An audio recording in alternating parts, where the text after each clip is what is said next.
Bonjour, je suis Marie, j'habite Champmorigot, un petit village des Cévennes où est né Jean-Pierre Chabrol, et je vais vous faire des lectures de ses livres. Alors il en a quand même écrit plus de 40, je vais donc commencer par des petites nouvelles. Son livre, Les 1001 veillées.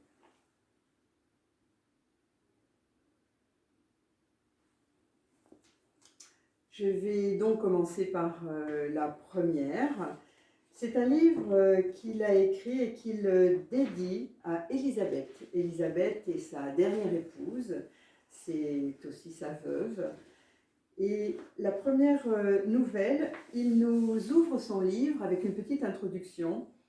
Il faudrait, disais-je un jour à Gide, que nous soyons obligés de nous placer à un carrefour, dans une rue passante, de mettre notre chapeau par terre et, assis en position de lotus, de commencer une histoire en dressant les doigts en l'air comme le font les conteurs de chez vous, en Kabylie, en disant « Il était une fois ».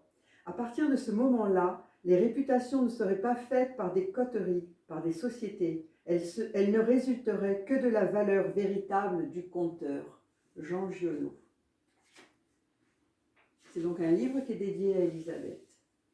La parole du feu. Le manteau de la cheminée va d'un mur à l'autre. Sur le rebord qui forge étagère, le bougeoir, le moulin à café, la boîte d'allumettes de cuisine. Quelques objets d'un usage quotidien posés sur un vieux journal festonné au ciseau qui, changé périodiquement, servira finalement à allumer le feu. Sous le manteau, l'essentiel de la partie centrale est occupé par le foyer. À sa droite, le bûcher. À sa gauche, la porte du four à pain. Par là, reste assez de place pour caser le fauteuil de l'aïeul. La famille prend place sur quelques chaises de paille. Les bancs sont retirés de la table pour être ajoutés là les soirs d'affluence. La maîtresse de maison affectionne de se tenir sur une escabelle, le pique-feu à portée de la main, assise très bas, prêtant le dos aux flammes, face à l'assistance. Ainsi, elle contrôle tout. Les flammes par l'échine et ses jambes du regard, promptes à tisonner, promptes à se lever pour aller regarnir la buire ou rapporter une pipe refroidie à son homme. Dans les moments de silence, le sifflement du jus aspiré dans le tuyau des pipes est l'un des bruits de la veillée. Les chats viennent ronronner au pied de la vestale. Sur les 13 vents de la contrée, il y en a toujours un, pas le vent dominant par bonheur, qui contrarie le tirage. La cheminée refoule. En un rien de temps, nous voilà tous toussant et pleurant. On va au lit de bonne heure quand ce fichu vent s'en mêle. Des années de ce vent réboussier dotent les environs de la cheminée de nuances de chocolat et de l'irréductible, de l'antique remugle des bûchers refroidis, odeur et couleur des bures encroûtées de sueur et de sang des moines de l'Inquisition. Quand dansent les flammes, les ombres portées se déplacent sur les visages, les nez s'allongent ou s'écrasent ou se tordent, comme les pommettes et le menton et les oreilles et les mains posées, doigts écartés sur les genoux. C'est, dans les hauts cuivrés de la lumière immémoriale, le tableau grouillant de vie tourmentée d'une géhenne ressuscitée que seule contemple de face, assise bas, ses chats à ses pieds, la maîtresse de maison. Et il y a des soupirs, des raclements de gorge, des plaintes étouffées ou ostentatoires quand la parole est un instant suspendue et que tout se met à craquer tout autour, les vers dans le bois, les articulations grippées et le volet, toujours le même, sur la façade au vent. Car c'est au cœur de l'hiver que la veillée prend son poids, que les épaules se voûtent, que les nez piquent vers les genoux, que la parole s'alentit, s'alourdit, que devient sensible, concrète, la lutte sourde entre la nuit du dehors et les vieux bûches pingres dans la cheminée. Il faut la parole pour soulever les ténèbres. Une parole forte et grosse. Les enfants sont couchés. Parfois, les adultes, là, sont transis, frissonnants, resserrés par la tragédie de la semaine. Artus, le bouscassier, mort sous le châtaignier qui l'abattait, ou plus simplement, plus insupportablement, notre voisin qui n'en finit pas d'agoniser du cancer qui le ronge. Ces hurlements, nuit et jour, traversent plusieurs murs sans peine, avec régularité, 20 minutes par heure. alors il est impossible de se faire entendre. D'ailleurs, ça nous ôte le goût de parler. Chacun se redresse sur son siège pour tendre l'oreille.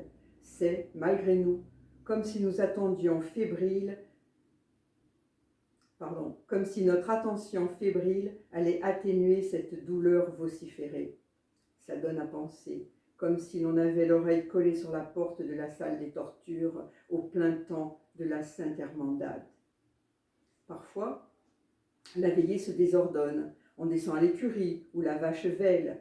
Il y a des nuits d'accouchement où l'on met l'eau à bouillir, des nuits à passer au chevet d'un mort où l'on n'en finit pas de préparer du café. Se retrouver, ne serait-ce que pour causer à voix basse, voire pour prier, le bonheur, le malheur ne sont jamais très loin, dehors ou dedans, dans la nuit, l'étable, la chambre, ou à ronger la gorge du voisin.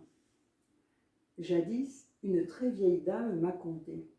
Les années de grande misère, pour économiser le bois et la chandelle, nous allions veiller autour du feu de la clède. La fumée du bois vert nous faisait pleurer et tousser. On y voyait très peu, ce qui permettait aux hommes de baisser discrètement leurs pantalons par derrière et de s'asseoir le cul nu pour épargner leur fond de culotte.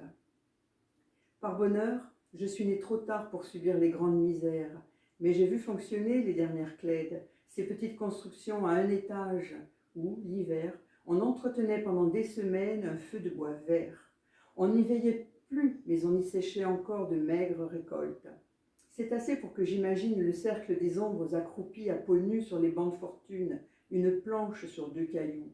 Par moments, une flamme échappée de ce feu conçu et entretenu pour produire surtout de la fumée éclaire un grand nez, une bouche édentée, de profondes orbites qui larmoient. Mais qu'est-ce qui tenait donc là ces gens harassés par l'interminable journée de la bêche ou de la hache? Pourquoi étiraient-ils les heures dans cette grotte suffocante au lieu d'aller s'enfoncer dans leur lit sous leurs édredons? Je ne vois qu'une explication, en un mot, la parole. Là, c'était commenter la dernière Bible en français, mais là aussi sans doute sont nés le démon des juments, le fantati et tant d'autres créatures soulevant la dalle de leur tombeau qui ont hanté les cauchemars de mon enfance. Là, sous le plafond crépitant des châtaignes qui crèvent leur double peau et lâchent une pluie fine, poussière odorante et râpeuse, mes anciens bâillants étirant leurs membres douloureux, quel besoin avaient-ils de veiller au lieu d'aller s'allonger? Ils dormiraient avant même que la nuque touche l'oreiller. Moi, de mon aujourd'hui, je les vois et je les aime, mes aïeux si proches encore de la préhistoire, assis en rond, tendant leur trogne vers ce feu avare de lumière et de chaleur, parce qu'ils sont encore et toujours les miens, comme si j'avais posé mes fesses sur leurs rochers. Je les vois et je les entends. Ils pleurent, tous, crachent et parlent lentement, parlent en choisissant leurs mots, en roulant chacun l'un après l'autre derrière les dents, en roulis d'une joue à l'autre, avec la langue en houle, ils égrènent ainsi leur passé, leur présent. Ils collent à la salive les siècles qui les ont taillés de chair et d'os pour nous faire un avenir sans châtaigne, dans une langue que nous aurons, à grand-peine, à grand mépris, réussi à perdre avant de devenir fonctionnaires. Sans parler un peu le soir, on vivrait comme des bêtes, m'a dit un jour ma vieille veilleuse. Il arrive que par les nuits d'hiver, quelques points lumineux se déplacent lentement au flanc de la montagne. Ce sont des lanternes sur un sentier. Alors les gens de ce versant peuvent affirmer « Tiens, les pantelles du Mas-Haut vont veiller chez les tessiers de Maisonneuve. Il va s'en raconter là-bas cette nuit. » La marche précautionneuse sur le sentier, dans la nuit, dans le froid, derrière la pauvre lumière dansante d'un falot, est la meilleure préparation au plaisir douillet du coin du feu. Ce trajet nocturne en file indienne, cette progression de guérilla fouette le sang par l'atavisme conscient ou non du temps où nos ancêtres camisards se rendaient secrètement aux prêches du désert, les assemblées clandestines de la religion interdite. Aujourd'hui encore, quand il m'arrive d'arpenter de nuit les pentes de la vieille montagne huguenote, je sens sur mes épaules ce bagage héréditaire. Les ténèbres montagnardes, dans le frisson d'une angoisse délicieuse, ce peuple de mes humbles fantômes. Les camisards aussi traversent les ténèbres pour aller vers la parole. Parler pour ne pas vivre comme des bêtes. À l'aube du 3e millénaire, cette exigence prend une résonance nouvelle. Parler dans nos campagnes, c'était d'abord les pauses bienvenues, savoureuses, les 7 prières quotidiennes du musulman. Le paysan s'appuie des 2 mains sur le bout du manche de sa bêche pour saluer le passant. Ils se sont vus de loin et se sont préparés à la conversation. Elle prendra le temps qu'il faudra, que ce soit le facteur, le cantonnier ou la commère qui va faire ses courses au bourg. Chacun est parti avec assez d'avance pour ne pas abréger une passionnante parole de rencontre. Pour chacun des interlocuteurs, l'un des meilleurs moments de la journée. Naissance, mort, mariage, accident, maladie, cocufiage, rixe, algarade, rumeur, blagues petites ou grandes, tragiques ou comiques, l'information locale circule ainsi. Le plus saillant de ces parlottes de bord du chemin ressortira, digéré, distillé, commenté, dramatisé ou caricaturé, toujours adapté par l'interprète à son style personnel, pour constituer une partie importante et particulièrement prisée d'une veillée, le reste étant les anecdotes et les historiettes, toujours les mêmes, toujours attendues et dégustées, toujours avec le même plaisir. Car la façon de dire importait beaucoup plus que ce que l'on disait. Cette singularité n'était pas nécessairement du talent, ce pouvait être le choix de mots occitans, rares, que chacun connaissait, mais n'employait qu'exceptionnellement. Ce pouvait être aussi un bégaiement imité ou un défaut de langue voulu qui déclenchait de gros rires. Sans la présence de ses parents, voisins et amis, sans leur visage sculpté par la tramontane dans les lueurs dansantes des flammes, sans ces voix de rogome, sans ces rires entendus précédant la chute archi-connue de l'anecdote, celle-là perd toute sa saveur. Elle est pauvrette, maigrelette et navrante, sans la connivence bienveillante des veilleurs. En voici un exemple que j'ai entendu tant de fois que je peux le transcrire sans hésitation. C'était le triomphe d'un ancien combattant de 14-18, l'histoire de Franz l'Alsacien.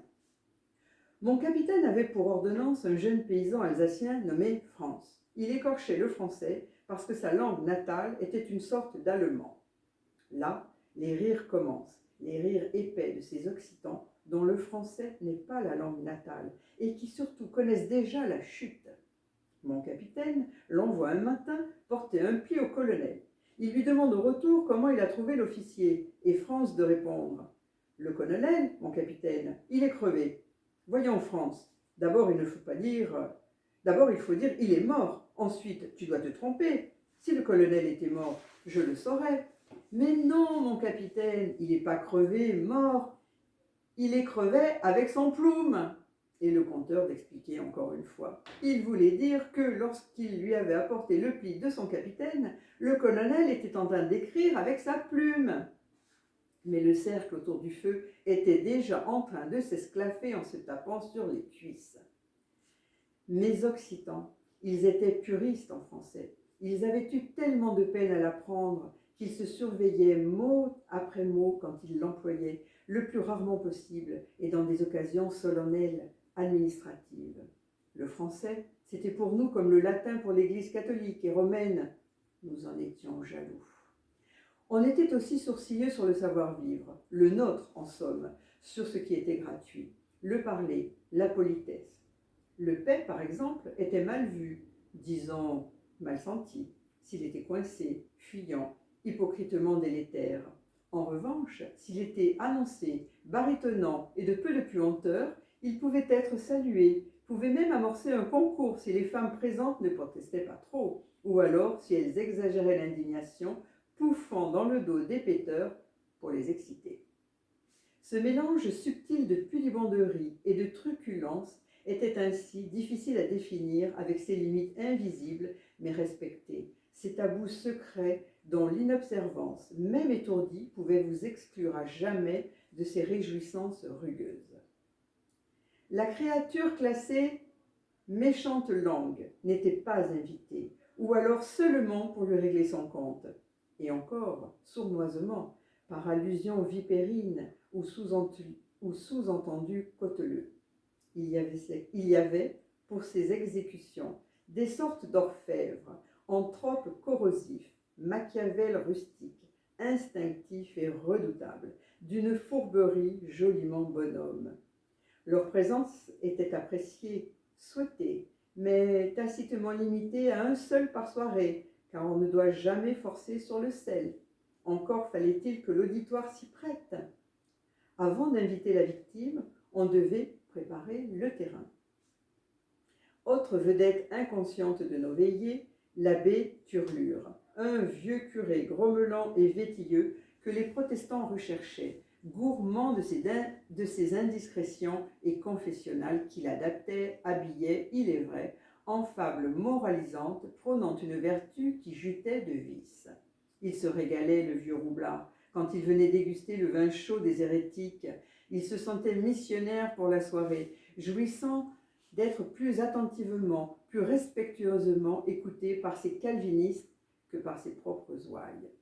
Sa paroisse était étroite dans tous les sens du terme. Alors, quand il disait « un tel », nous mettions un nom dessus. Quand il parlait d'une certaine personne, le nom était sur toutes les lèvres, si bien qu'à son départ, son auditoire était au fait des dernières turpitudes catholiques et romaines. Il aimait bien aller passer quelques heures chez l'ennemi. N'était-ce pas un devoir de prosélytisme? Il était heureux de nos rires, qu'il voyait jaunes, quand il nous tensait à coups d'exemples puisés dans son sacerdoce. Il glossait ingénument, ce n'est pas douteux.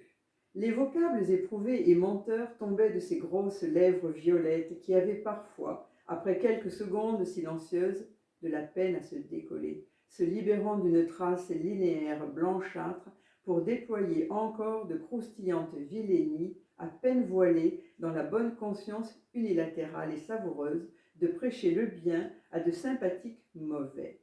Il était un peu sénile, mais d'un gâtisme brillant, disert et circonstancié. En ramassant la buire de vin chaud qu'il avait vidée, la maîtresse de maison ne regrettait pas la dépense. L'idiot du village, le vrai, n'est que rarement et accidentellement l'agrément d'une veillée. Il n'en est jamais la vedette. Depuis des siècles que, pour des raisons d'intérêt ou de simple proximité, les couples se formaient dans les limites de la même paroisse, débordant à peine sur les paroisses voisines dans un inextricable embrouillamini de cousinage plus ou moins lointain, rares étaient les villages qui ne comptaient pas un simple ou un contrefait. Il arrivait que d'un geste ou d'un mot saugrenu, le mongolien ou la lunatique provoque un fou rire irrépressible. L'accès incongru était noyé, étouffé, gommé par toutes sortes d'artifices qui allaient de l'atout au grattage du feu, du changement de sujet à l'interpellation d'un invité, lesquels, entremêlés habilement mais sans préméditation, tiraient leurs multiples ressources de ce qui pourrait s'appeler le tact inné des rustres. Les présents évitaient les regards compatissants envers la famille, dont le pauvre enfant, sortant brutalement de sa torpeur, venait de casser le ronron harmonieux de la soirée, lequel reprenait de plus belle, oui, de plus belle. Après l'esclandre, le gêneur étant retombé, aussi brutalement que sa torpeur maladive. Et puis, on avait l'habitude. Il n'était pas alors dans les mœurs d'enfermer le fou, monosyllabe si chargé de sens, qu'un savoir-vivre hypocrite remplace par des formules bien pires du type handicapé mental.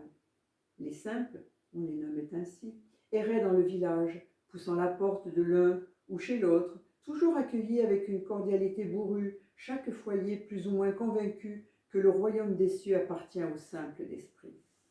Alors, toute une vie se déroulait de saison en saison, et les jours de proverbes en maximes. N'importe quelle phrase bien frappée, reçue en héritage, et souvent ressucée, pouvait passer pour éternelle vérité. Certaines l'étaient d'ailleurs, qui rythmaient sentencieusement les veillées, car après chacune d'elles noblement énoncée, les humbles se sentaient moins seuls. Chez nous, la parole des veillées se maniait en occitan, longue aux 25 000 mots, dont chacun s'enveloppe naturellement de salive, savoureux comme un fond de soupe allongé d'épais vin rouge. Cet arsenal verbal, enrichi de soupirs, mimiques et onomatopées, varié offrait des ressources inépuisables pour tourner autour du pot, médire sans avoir l'air d'y toucher et stigmatiser celle que vous savez qui s'est fait engrosser d'un bâtard par... Tout le monde sait qui, je ne vous ai rien dit, car la plus délectable des méchancetés militait pour la morale.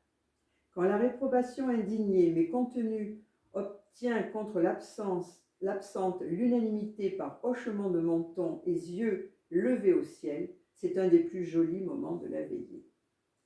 Les vies des esclaves de la terre étaient constamment menacées, de toutes les façons. Alors, les regards s'unissaient sur le feu de camp et, de nos jours, le week-ender soigne aussi son stress sur les braises grayonneuses de son barbecue. Le feu de bois est peut-être le seul fil ténu qui nous relie encore au premier temps sauvage où les hommes se faisaient la guerre pour un brandon. Il captive les regards, les têtes se vident par les yeux, les âmes s'apaisent.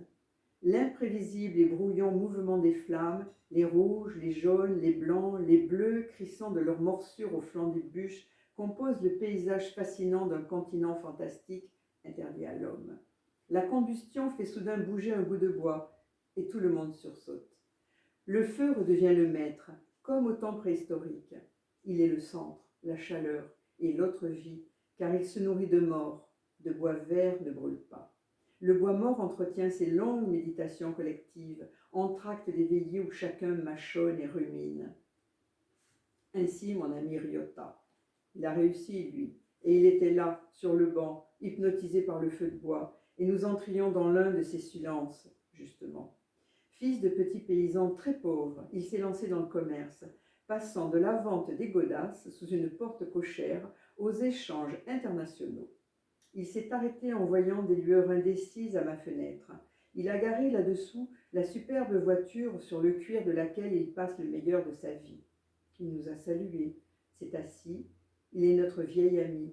Il est entré de plein pied dans notre silence, les yeux sur le feu, pour lequel il a fini par soupirer. Finalement, il n'y a que ça que j'aime.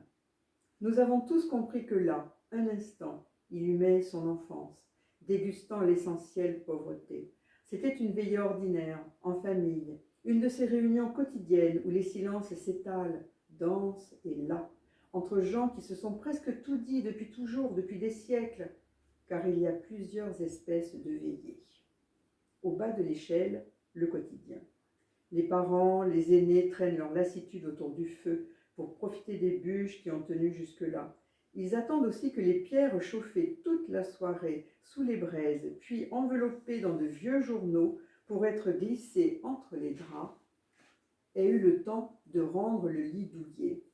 On ne peut retenir des grognements de plaisir en les repoussant vers le bas avec ses pieds nus, les reins au creux qu'elles ont attiédis comme un nid. Le dernier à quitter le coin de la cheminée couvre de cendres ce qui reste du feu. Le premier levé n'aura plus qu'à souffler dessus pour enflammer une pigne et relancer le foyer pour la journée. Le rituel est machinal. Les heures écoulées depuis le repas du soir, peu bavardes, sauf événement exceptionnel, il arrive que les époux s'attardent pour débattre en tête-à-tête des questions graves, souvent pécuniaires. Quand il n'y a que la famille, au début de la veillée, la fille ou la bru profite de la chaleur pour laver l'enfant tout nu, debout, dans une bassine. Vient ensuite un deuxième type de veillée. Un voisin ou un ami, avec ou sans sa famille, selon la véritable raison de sa visite, qui ne sera dévoilée qu'après 1 heure ou 2 de banalité, au moment du départ, sur le pas de la porte, précédée d'une formule du genre Tiens, j'ai eu une idée bête, si je te louais ton champ, par exemple. Les plus magnifiques veillées familiales sont à l'occasion de la foire annuelle début septembre. Les parents, les cousins descendent de leurs masses éloignées et franchissent les crêtes pour passer 2 ou 3 jours chez nous. Les hommes couchent dans les paliers, les femmes et les gosses sur les matelas mis par terre. Ce sont les grandes fêtes nocturnes de la parentèle si rarement réunie. Chez nous, on invitait les voisins à veiller que lorsqu'il y avait un travail emmerdant à faire. La confiture de châtaigne, par exemple. Les châtaignes ont 2 peaux. La première s'enlève assez facilement, mais pour la seconde, il faut maintenir les châtaignes dans l'eau bouillante. Si vous attendez que l'eau tiédisse, la peau recolle encore plus fort. si bien que les bonnes histoires des veillées, je les percevais à travers un brouhaha qui allait aïe, aïe, ouille, ouf. Les plus belles veillées de ma vie, je les ai vécues l'hiver où nous avons eu un cochon délicat. C'était un cochon qui ne consentait à manger les pommes de terre que pelées. Je ne sais pas si vous imaginez la montagne quotidienne de patates qu'il faut pour engraisser un cochon. On invitait des voisins à veiller tous les soirs. À force, on entendait des réponses mi-figues, mi-raisins du genre oui, je viendrai, mais j'apporterai mon couteau, il taille mieux que les tiens. L'ennui avec le cochon, c'est que plus il grandit, plus il lui faut de pommes de terre. Les voisins se lassent. Dans ces cas-là, on invitait une vedette. L'oncle Roure, par exemple. C'était une sorte de Johnny Hallyday des veillées cévenoles. Je disais à mon voisin Bondurant, « Tu viens veiller ce soir ?»« Non, j'ai un mal au rein. Pour un soir, je vais me coucher de bonne heure. Il y aura l'oncle Roure. »« Ah bon, j'apporterai mon couteau. » Les histoires de l'oncle Roure n'avaient rien à voir avec celles de nos veillées cathodiques, qui sont pleines de fureur, de drogue, de sang, de meurtre et toujours de suspense. Non, ma grand-mère demandait, « Oncle Roure, raconte-nous l'histoire de celui qui était mort et en réalité dormait. » C'est-à-dire que la chute était déjà dans le titre. On avait le temps d'écouter l'histoire, on n'était pas pressé, on savourait l'art du conteur tout à son aise, d'autant plus qu'on connaissait l'histoire. L'oncle la racontait chaque fois qu'il venait, c'était son tube. Ma grand-mère me soufflait à l'oreille, « Attention, là tu vas rire. » C'était délicieux déjà de savoir que j'allais rire. Il m'arrivait de rire avec 10 minutes d'avance. Voilà qui marque pour la vie. Attention petit, la voix de la mamée ne cesse de résonner tout près de mon oreille. Et je répète in petto, attention les amis. Pour l'éveiller d'importance, on sacrifiait une bougne. C'est l'extrémité du tronc d'un mûrier, toujours assez court, qui forme une boule d'où partent les branches et surtout les branchettes portant les feuilles. Nourriture des vers à soie. Avant d'arriver dans l'âtre, elle est restée longtemps d'abord couchée dans l'herbe, puis a été ramenée sous l'appentis, afin d'y sécher à son aise à l'abri. Les étapes de cette agonie expliquent son apothéose posthume, car elle va être le clou de la soirée. Le maître du foyer la porte au moment choisi.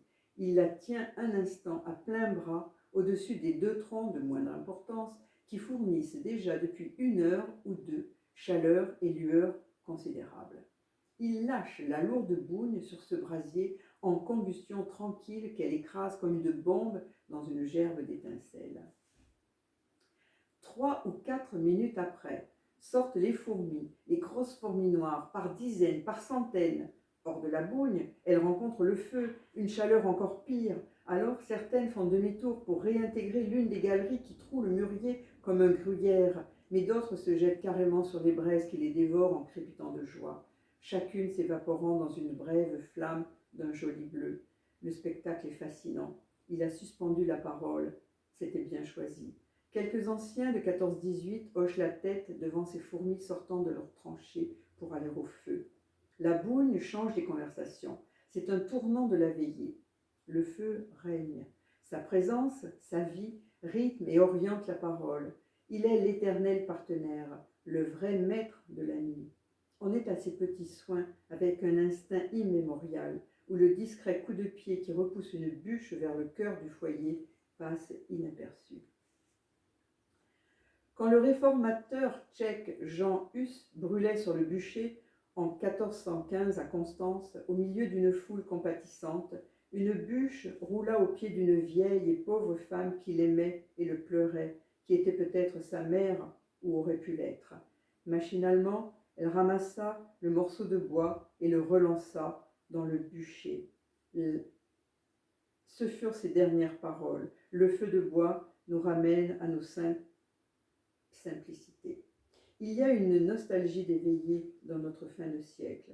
Il se dit que le poste de télévision a remplacé la cheminée. Non. Le téléviseur tient le crachoir, insensible au sarcasme. On ne peut que tourner le bouton pour lui clouer le bec, mais sa puissance est telle qu'on ne le fait pas. Comme toute nostalgie, celle des veillées se nourrit d'idées fausses mais séduisantes. Par exemple, que ces soirées transmettaient fidèlement l'ancestral héritage culturel d'une contrée. Veiller égalerait contes et folklore. Dans la réalité, les histoires n'y occupaient que très peu de place, beaucoup moins que les anecdotes récentes et les commérages crus. La composition d'une soirée s'apparentait plutôt à celle d'un journal, d'un quotidien régional, par exemple, avec ses informations locales, sa chronique nécrologique, ses recettes de cuisine, ses conseils médicaux, ses rubriques économiques, de jardinage, son coin des enfants, avant qu'ils aillent au lit, sa tribune politique jusqu'à l'édito. Il y avait toujours un phraseur péremptoire pour tirer les leçons de l'actualité politique. En somme, la veillée avait toute sa place en des temps où ni le quotidien ni la télé n'existaient. Voici quelques anecdotes qu'on aurait pu entendre au coin de ma cheminée, que j'aurais eu du plaisir à les raconter à ma façon, ce que j'ai d'ailleurs fait pour certaines. Mais il m'a bien fallu les écrire d'une autre façon, usant d'autres artifices, puisque nous sommes ailleurs dans le temps et dans l'espace, et que me manque ici, au bas de ce support de papier bien sec, le partenaire essentiel, le feu de bois. Je vous ai lu cette histoire dans la maison de Jean-Pierre Chabrol, devant sa cheminée. Au revoir, à bientôt. Si vous avez aimé ma lecture, n'oubliez pas de vous abonner à ma chaîne et de liker. À bientôt.